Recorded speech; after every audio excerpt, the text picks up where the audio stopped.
এ কেমন দেশে আমরা বসবাস করি, যে দেশে মানুষকে আমরা সম্মান দিতে জানি না, যে দেশে মানুষের মর্ম বুঝি না। ভাই, শেষ পর্যন্ত শুনবেন, তাহলে আপনার ভালো লাগবে।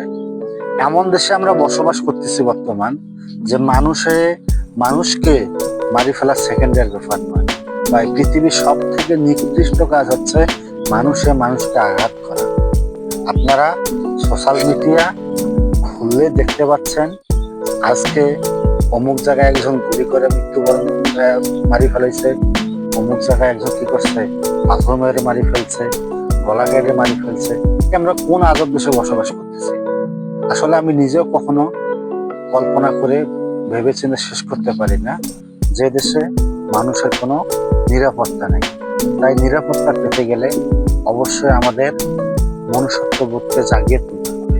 তাহলে কখনো মানুষকে আমরা কি করতে পারবো না, মারতে পারবো, কষ্ট দিতে পারবো না। ধন্যবাদ সবাইকে।